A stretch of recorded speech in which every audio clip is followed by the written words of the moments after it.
time. Oh, thanks. It's a pleasure to meet you. Green Day have been gone for 4 years, and now you're back. Did you intend to be away for so many years? It was on purpose, or? I think we're all, the last few records since Warning, we've always taken a little more time to make a record. I think just to kind of let life kind of take course and then be able to have something to write about and feel fresh at the same time. You know, we had a series of events that forced us to be gone. You know, there were some health issues and things we had to deal with that kind of took up 2 years of that. And then, you know, family health and things like that. And from then, right after that, we just kind of wanted to take our time writing. You know, the Rock and Roll Hall of Fame kind of snuck up on us, and you know, it put us in a different mindset. And there was the mindset was really, I guess, a sense of sort of a first time in our lives we were able to reflect and look back on our accomplishments and this life that we've had, which we're really grateful for. And I think that was a good place to start, you know, the process of making a new record. Do you remember which was the song that brought the band together? Probably Bang Bang and Somewhere Now were the two songs that I think we had something to kind of build on there. Bang Bang, well, I don't want to say it for you, but it's like the perspective of a mass shooter, no? Yeah. You saw that? Well, we see it in the world every day, no? Yeah, I think in America there's a huge problem with it seems to kind of go in these different directions. Like it's with going through like social media, you have people writing these sort of manifestos and how readily available anybody can sort of say whatever it is that's on their mind, and then you mix that social media with mass shootings and people that are psychotic. You know, there's a lot of good people in the world, but sometimes there's not. The first two Billie wrote were Somewhere Now and Bang Bang. And those two songs, he shared those with me and Trey, and we loved them, but yeah, I said, okay, we said, that's great. Just keep writing. Take your time and keep writing, and it wasn't until he got about 6 songs together that we actually got into a room. How did the sound of the album in studio come together?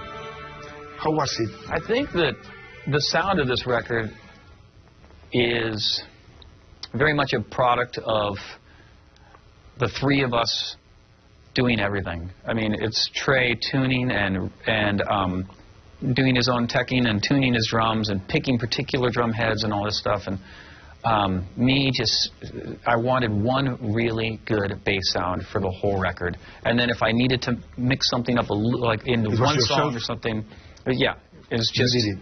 Well, we have one friend that he's been with us forever. He would come in and help us occasionally, and then he'd leave.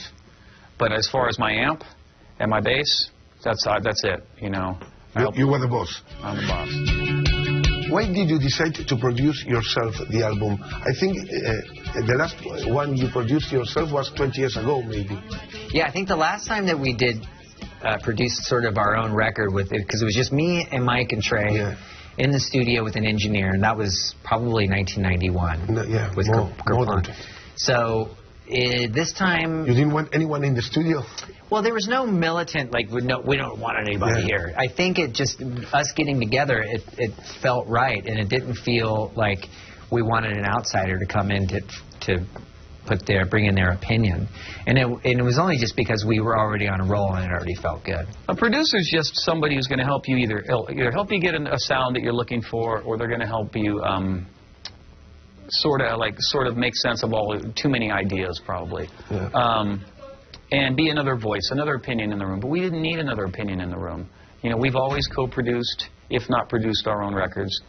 And this record, it was a small room, and so it was very reminiscent of the way we made a record like Kerplunk. Yeah, that was, I was thinking, the way you're telling me you recorded and you rehearsal, it was like 20 years ago or more. No? What was really cool is it's like recording 20 years ago, you know, with a record like Kerplunk, but in a similar small room, but now we know how to get really big sounds out of that small room. It's going to be released some weeks before the elections here. And you know, I come from the South, the last country in the South of America, and what happens here is very important for all the continent, for all the world. No? That's why it's important, the opinion of artists like you, of what's happening, and in the album you talk a lot about the situation, and it's going to be released some weeks before the elections. That's casuality, or? Yeah, no, it just kind of happened that way. Because, I mean, Bang Bang was written 2 years ago, and same with Somewhere Now. And a song like, you know, Say Goodbye, you know, was written a long time ago. It's like and which deals with stuff that, you know, with poor people in America and people in Flint, Michigan that are drinking toxic waste, and people, and sort of how, you know, just sort of all the chaos that kind of is coming in pop culture that comes along with an election, and we just reflect that. You know, it's just, for me, as a songwriter, I'm just as confused as everybody else, just because we live in such a chaotic world right now. But you're an optimist about the situation? Yeah, I am optimistic because this election, one thing that came clear was what Bernie Sanders, him rallying young people and talking about, you know, the issues that he talked about, whether it's just like raising the minimum wage and getting health care and free education after high school and stuff like that. So it was, that's what I'm optimistic about, young people in the future, and hopefully they'll bring that message with them when they vote. Do you imagine these new songs in a set list with the classic songs of Green Day? Yeah, I mean, I think that... The sound and everything, I mean, live. Yeah, Bang Bang and Revolution Radio, it sounds so good next to songs like Holiday and American Idiot. I think it's going to be really cool. That's the thing. I think you could draw a line from one record to another. And you listen to a song like Having a Blast on Dookie is a direct correlation to Bang Bang, lyrically. And as far as the rhythm, these songs probably blend in more than any songs to like Dookie or Kerplunk, because it's that classic Green Day energy, you know, something you would get out of like Welcome to Paradise. Do you want, or are you willing to play these new songs live? Oh my God, are you kidding me? Yeah? You think I want to talk to you? No, you want to go and play them now? Yeah. No? No, I definitely want to play. I want to get, you know, I want to come to Argentina and just. And we want to tour extensively. We'll probably make this tour, you know, longer and do more shows than try and, you know, burn out. So we really want to pace ourselves, but we want to keep touring and play for everybody who's been there for us and really celebrate, you know. You're saying a very big tour. Obviously, you're going to South America. Obviously. It's a promise. Obviously. Yeah, Argentina included. It's not a tour. You played twice in Argentina, 98 and 2010. It's a long way away, I'm not going to lie. Yeah. But yes. But you're going to come. Okay, so we wait you there. The people like me, that loves rock and roll music, since we began listening to music, loves when a band like Green Day released a new album, because many people says that rock is dead. And then comes Green Day, no? With new songs. Did you listen to that phrase? What do you think about it? Well, I think it's absurd to say rock music is dead. I mean, maybe because it's below the radar, and because we sort of get overshadowed by pop music or something. But I think what kids are doing. And electronic, no? I don't know. I don't listen to that, so I don't even know how to judge something like that, because it's. You don't know where to start. No, I'm like archaic. You know, I play the guitar. You know, it's like I feel like you have blood. Yeah. So it's I don't know. I think, you know, with the new Green Day record, I think we're living proof that rock and roll is alive and well. Rock and roll is our church, you know, and that rock and roll. I've always had faith in rock and roll. I have faith right now that some kid is in his garage and gets it and is writing a killer song, or he's in his room writing really good songs, and he's the next guy. And that's great. But this band, I mean, this is our religion, you know. It's rock and roll is the closest thing culturally that we can give to the rest of the world that they won't fucking hate us for. You've been twice in Argentina with Green Day, 1998, and then 2010. 50,000 people saw your show last time. How do you feel being loved in a country like Argentina? You are loved in all the world, but what I mean is your message, no? Because maybe you write about something that happens here in America. Mm-hmm. Well, we say North America because we are America also. Yeah, yeah. But South. Mm-hmm. But we analyze your lyrics and we take your lyrics as if they are our lyrics. Yeah. Well, you know what I mean? How do you feel about that? Well, I think strange people from the South, from the East. The one, I mean, maybe we speak different languages, but everybody understands what corruption is, and everyone understands what revolution is. So it's that's when people can really come together, and that's why I think of music can really change people's lives and change the world, or give it a hell of a soundtrack to sing to. But I think with last time we played in Argentina, it was the best show that we had in South America, and you know, I'm sorry. I hope I didn't offend anybody in Chile or anything like that.